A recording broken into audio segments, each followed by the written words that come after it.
Tantor Audio, a division of Recorded Books, presents The Hardhat Riot, Nixon, New York City, and the Dawn of the White Working Class Revolution by David Paul Kuhn, narrated by Bob Souer.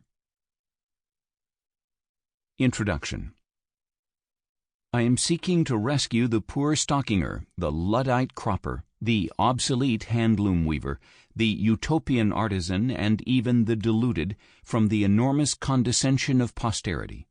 Their crafts and traditions may have been dying. Their hostility to the new industrialism may have been backward-looking. Their communitarian ideals may have been fantasies.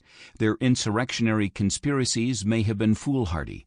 But they lived through these times of acute social disturbance, and we did not. Their aspirations were valid in terms of their own experience. E.P. Thompson, The Making of the English Working Class. They arrived in waves, in colored hard hats and worn steel-toed boots, shouldering American flags, thundering, USA all the way, intent on confronting anti-war demonstrators on Wall Street. Police rushed to form a human chain and separate the two factions. Hippies chanted, "Peace now." Hard hats shot back, "Love it or leave it." The protesters pushed forward and shouted their opposition to the fucking war. They expected it to be a matter of words. They had been told, "The police are here to protect us." Then, in the same place where George Washington was inaugurated, the construction workers charged and the police did not protect them. The hard hats plowed through thousands, swinging their fists wildly, fighting to raise American flags. Students tripped and screamed and flailed for escape. For hours they ran for their lives, like a cattle stampede. Young people were pulled from melees by their hair. Others were found unconscious and prone in the dirty streets. By the time the police realized the scope of the riot, the mob was too large and the cops were too few. City Hall was now under siege. Two liberalisms collided that day, presaging the long democratic Civil War ahead and revealing a rupture expanding across the American landscape, a divide that had grown so vast it seemed unbridgeable by the time elites noticed. That is, unless one looked back to understand how it all began. An earthquake only feels like an aberration. We know otherwise, of course. It's the consequence of vast plates that move with glacial time, mere millimeters a year, yet build mountains and carve oceans. Normally, these plates pass one another with friction so minimal it doesn't register in our lives. But sometimes too much subterranean stress amasses, and the plates get stuck, frequently where the strain has long collected, that is, a fault line. Then the pressure rises. The force exceeds what bonds the plates together. Blocks of crust collide and some fall. The fault line ruptures and the land shakes. In 2016, the Democratic nominee performed worse with working-class whites than any other nominee of either party since the Second World War. Yet before that fateful campaign, we had arrived at a place where the party of the working man relied most on the allegiance of educated whites, and the party of big business depended on working-class whites. Years later, even well-informed Americans still struggle to consider all Donald Trump exposed: the fragility of our norms, the degradation of blue-collar America, aloof elites, the corrosion of our common ground. What revealed that corrosion and shook American life afterward was not detached from history. It was the consequence of a tectonic break a half-century ago. May 1970 was a tumultuous month in a tumultuous era. After Cambodia and Kent State, the anti-war movement revived and radicalized as never before. Even after Watergate, Richard Nixon recalled these weeks as some of the most traumatic of his presidency. His expansion of the war into Cambodia caused a cascade of events that brought much of the nation to the brink, and Nixon with it, until, as William Safire put it, the hard hats helped turn the tide. Those who raged most against the war were not only college students, they also tended to hail from suburban affluence. They were the educated youth who ushered in the counterculture, who believed in men by the name of Gene McCarthy, John Lindsay, and George McGovern. They were also a class apart from most soldiers over there. Most Vietnam veterans were blue-collar whites. They were usually boys of the lower middle class and poorer backgrounds.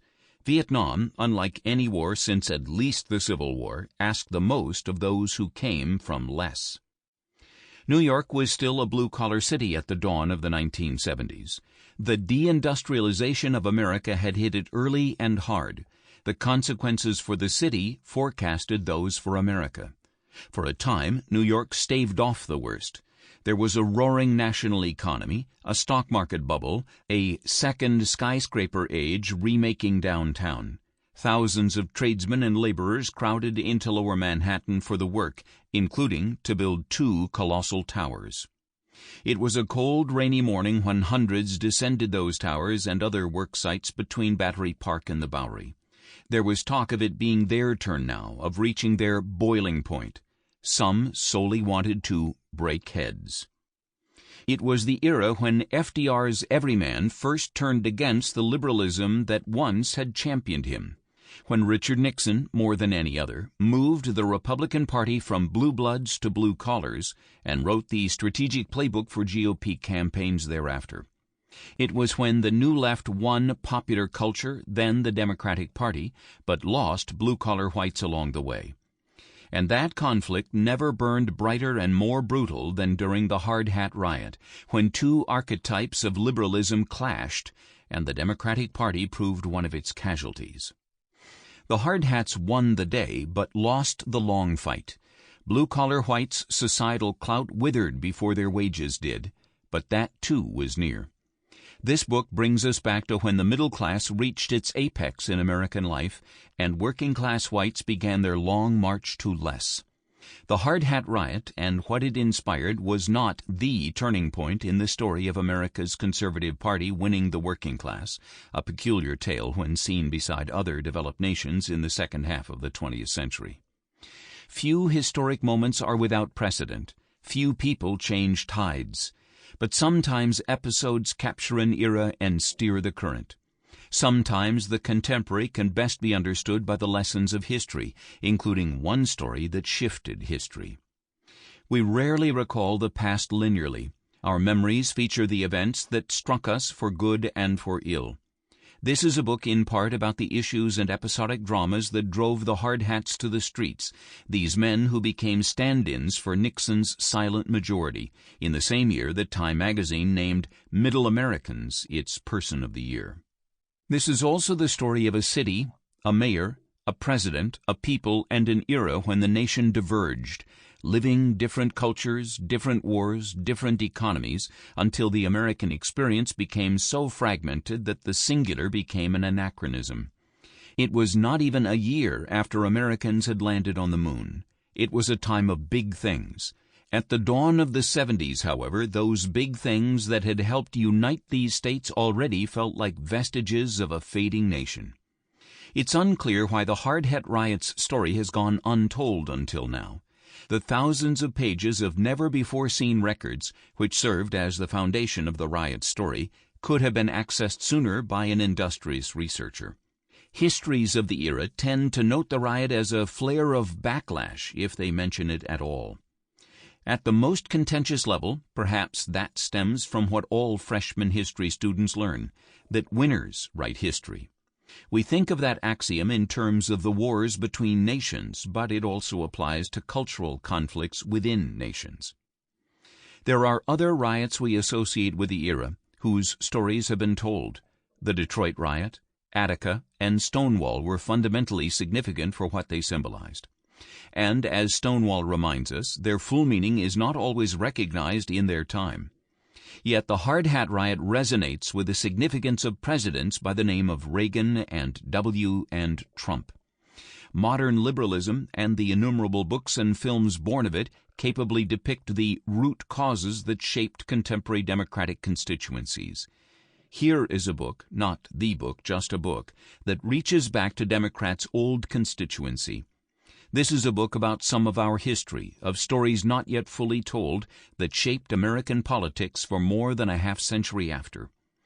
Many of the seminal Vietnam marches of the era, such as the March on the Pentagon, immortalized by Norman Mailer, had fewer attendees than the Hardhats' largest rally, the Workers' Woodstock recounted in this book.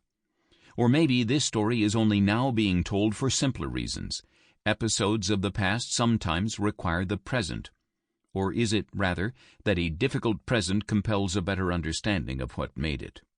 The first day after the Hardhat Riot, it was front-page news and network evening news, but it faded into footnotes and anecdote thereafter. Perhaps, however, some early tremor's importance is only appreciable after the quake, and it's the aftermath, whether it has come to pass or has only just begun, that highlights the need to go back to the time when Manhattan sank as the World Trade Center rose, to when regular people had to answer for their convictions, and to a day that captured it all, when two liberalisms battled and the era's festering divisions first exploded on the streets of New York. Part 1. Backdrop. Chapter 1. Out for Blood, May 8, 1970.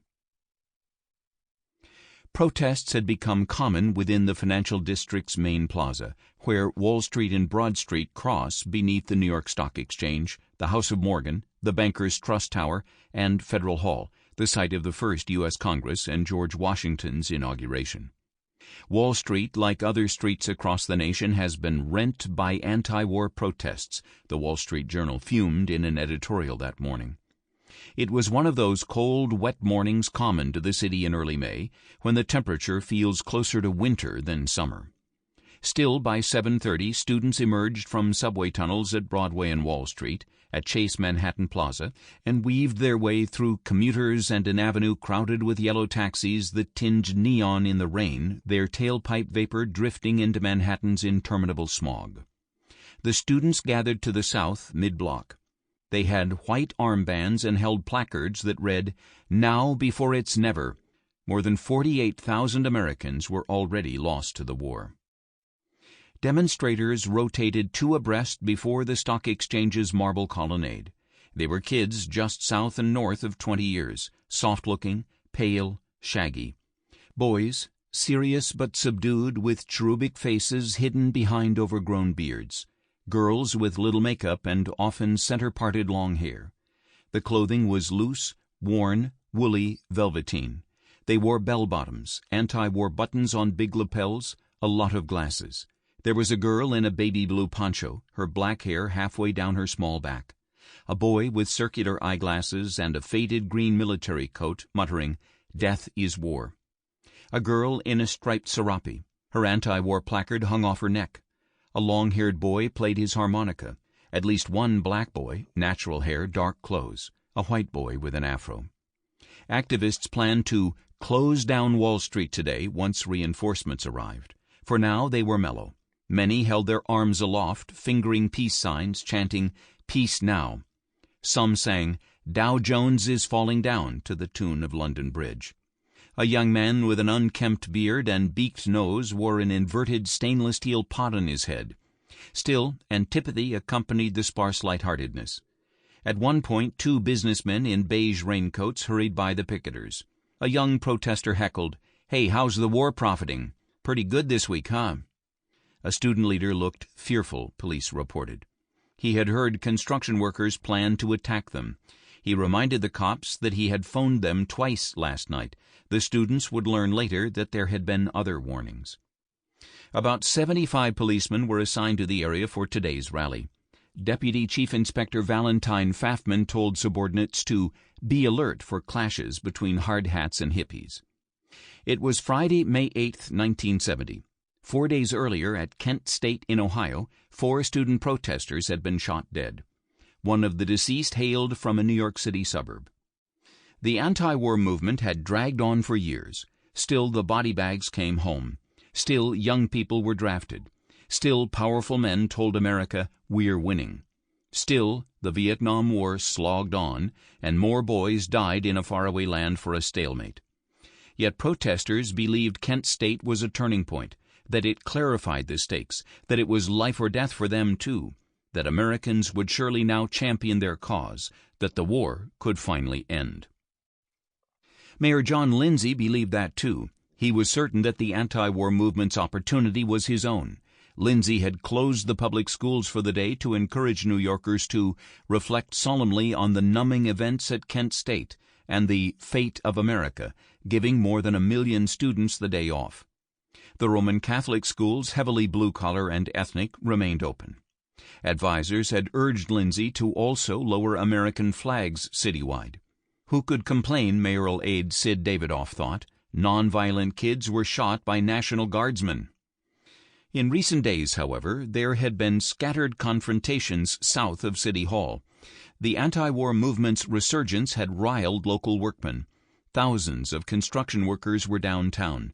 The city was experiencing its skyscraper renaissance. At one location near Wall Street, hard hats were erecting the tallest towers in the World World Trade Center. Meanwhile, by 8:30, as Mayor Lindsay played tennis uptown and protesters swelled to 500 downtown, a workman phoned the police. He said hard hats are out for blood today. Chapter 2. The Revolutionaries of Grand Central and Columbia, Spring 1968.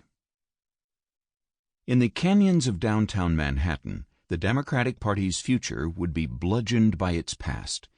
It would have been unthinkable only one generation before. The New Deal forgotten man siding with the party of big business and privilege, as Richard Nixon once rued the label. The nation was more divided than any time since the Civil War.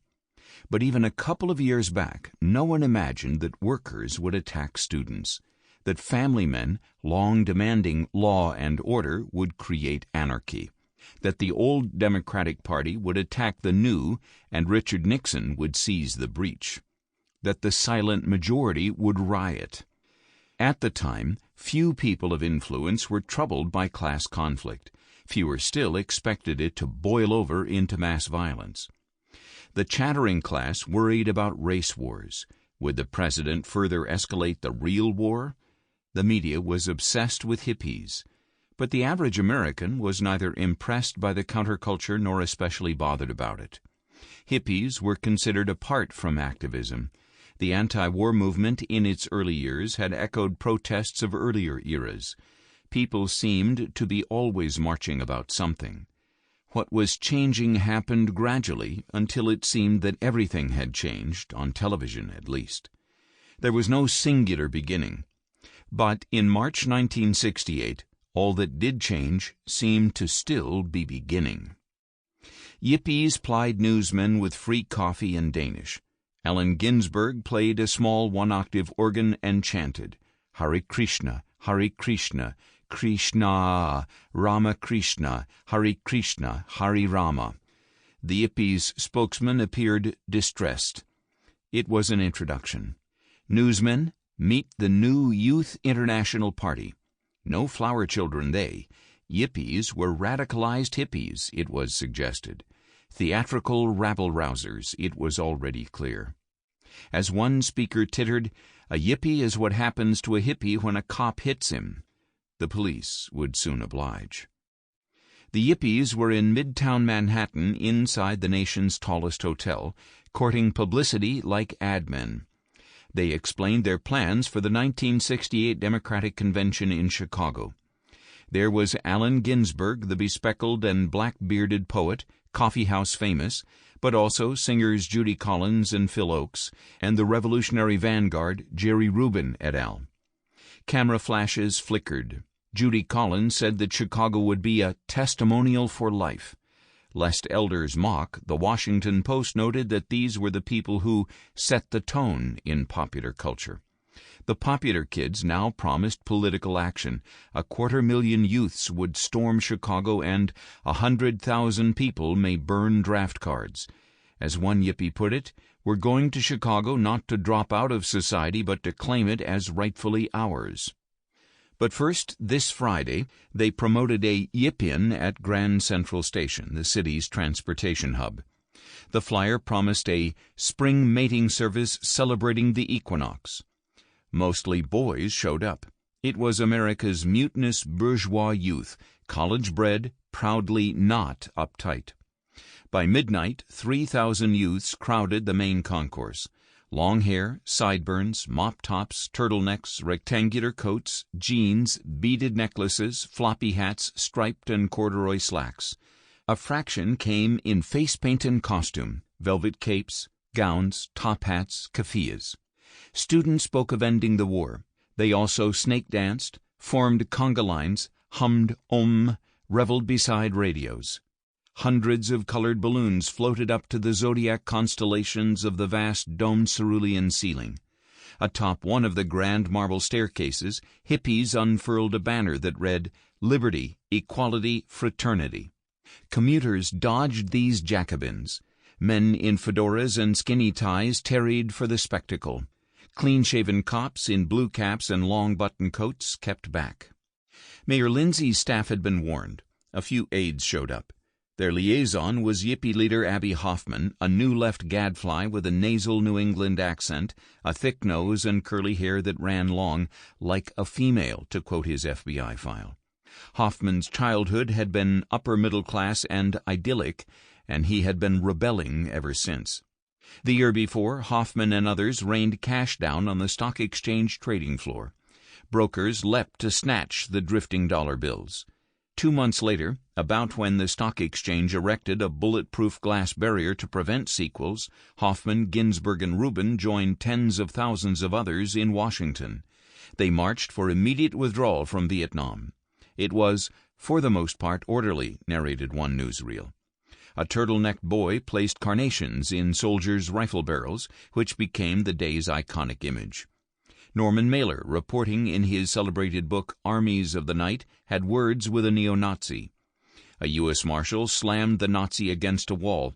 "You're nothing but a rat fart who makes my job harder and gives the scum around me room to breathe, 'cause they look at you and feel righteous." There were omens that extremists could eat the movement.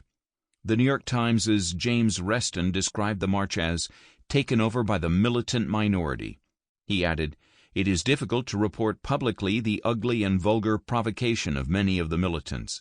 They spat on some of the soldiers in the front line at the Pentagon and goaded them with the most vicious personal slander. Other young people sought to exorcise the Pentagon. Protesters incanted, 'Out, out, out.' Abby Hoffman had pledged to raise the Pentagon 300 feet. Mailer caught himself whispering along, 'Out, demons, out.' At Grand Central, on the milky glass and brass clock, the little hand struck 1. A mating celebration it was not. Boys wrote "fuck you" on station walls. They puffed joints beside the tactical patrol force. Youths shouted, "Peace now, peace now." At the center of the station, more than a dozen boys scaled the famed gazebo-like information booth. Railroad officials bellowed angrily. A boy broke a hand off the landmark clock. Cops tried to seize him. 40 kids swarmed the gazebo's rooftop. One student raised his fist into the air and unfolded a banner, "Up against the wall, motherfucker." Cops were physically restraining their own men. Boys spray-painted the glass opals of the 4 faces of the clock. Cherry bombs exploded overhead. Students chanted, "Burn, baby, burn. Burn, baby, burn." More firecrackers. Young people held small plastic transistor radios to their ears. WBAI's Bob Fass, a popular disc jockey, was heard waxing, as H. Rap Brown said, "Violence is as American as apple pie and cherry bombs." Abby Hoffman, costumed as a Native American, stood on the sidelines. Hoffman begged a Lindsay aide for a bullhorn. "Abby, you blew it," said the aide, Barry Goddard. "Why didn't you bring your own damn megaphone and clear this place an hour ago? Look at this mess. This thing is so fucked up now." Cops were told to empty the station. At first they were pretty nice, noted a reporter. But then something happened. Cops wedged in swinging.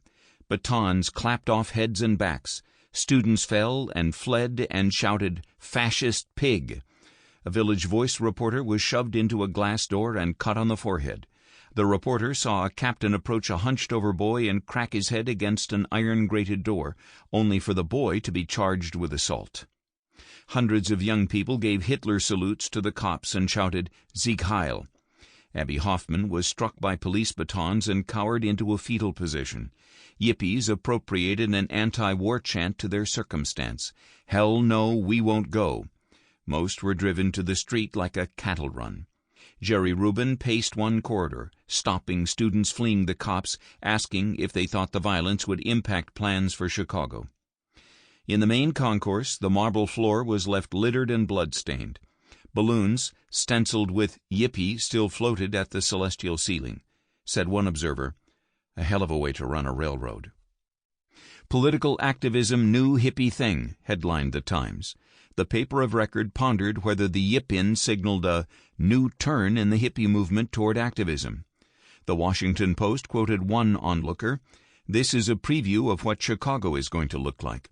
Or, as Abby Hoffman later wrote, "The Grand Central Station massacre knocked out the hippie image of Chicago and let the whole world know there would be blood on the streets of Chicago." The next day, Hoffman flew to Illinois to join movement leaders, Tom Hayden, Jerry Rubin, Dave Dellinger, Rennie Davis, at a YMCA camp near Chicago where they planned for the Democratic Convention. 1 month later, on a cool, gray spring day in 1968, activists seized the headquarters of Columbia College. Columbia stood atop high ground that George Washington's army had once defended. Beside the campus, a rock escarpment loomed over Harlem. There, in a park, Columbia planned to build a gymnasium. To show civic solidarity, it offered Harlemites their own free facilities. Local activists still considered it a land grab. Once more, elite Columbia had encroached on the black and poor. The architect's rendering didn't help. A lavish entrance faced the campus. A plain door faced Harlem on the lower level. Separate and unequal. Ivy League activists rallied to Jim, G-Y-M, Crow must go. It was students radicalized by Vietnam, the draft, the school's affiliation with a military research consortium, civil rights, the tin ear of authority, distrust of authority. Counterculture zealotry had swept over campuses worldwide. "Take your desires for reality," read Paris graffiti. By April '68, Columbia's activists wanted a fight. Their leader knew how to picket. Mark Rudd was the son of suburban strivers, thin with wavy blonde hair that did not run long. He looked like a college square. He felt like Che. He had recently returned from a sojourn to Castro's Cuba, an extremely humanistic society, he explained. Rudd was the campus leader of Students for a Democratic Society, and he came to Columbia's sundial that day, the center of campus, to rouse. But activists wanted action, not oratory. They marched to the gym worksite off campus, among them another SDS leader, Ted Gold. They tore down some fencing. Rudd chased the police sirens, yelling, "Tear down the fucking fence." A cop wrestled one student to the ground. Others jumped the cop, beating and kicking him. Rudd arrived. A student was in handcuffs. Rudd stood on his soapbox, a mound of dirt, and threatened, "You have 15 minutes to get that guy unbusted." More sirens, more cop lights. The kids realized they were not on safe turf. Their confederation was a few hundred strong, white student radicals, some black collegians, and Harlem activists. The group retreated behind Columbia's iron gate. A runner said, "Hamilton Hall is open." Someone yelled, "Seize Hamilton." Dean Henry S. Coleman, crew-cut and square-jawed, awaited them in the lobby. He was conciliatory. He proffered the gym. The activists gained a foothold and took a mile. Inside the inspiring neoclassical hall, before a college dean fidgeting with his tobacco pipe, Rudd thought, "This is war or something very close to it." They took the dean and 2 other officials hostage and the hall with them. Rudd yelled, "We've got the man." For SDS, which had its national office in Manhattan for several years, Columbia marked the beginning of its shift from organizing to direct action. There had been smaller occupations elsewhere, but Columbia's experience was transformative. College radicals had the man. Student activists had discovered their power and how easily administrators and faculty were cowed by it. During the first night, the white students discovered something else, black power, as historian William Manchester wrote. Despite all our talk about revolution, most of the whites, myself included, were scared. Rudd recalled of that first night, "We were still really middle-class kids. At first the two bands harmonized. Blacks put up their posters, Malcolm X and Stokely Carmichael. Whites put up their posters. Sample complete. Ready to continue?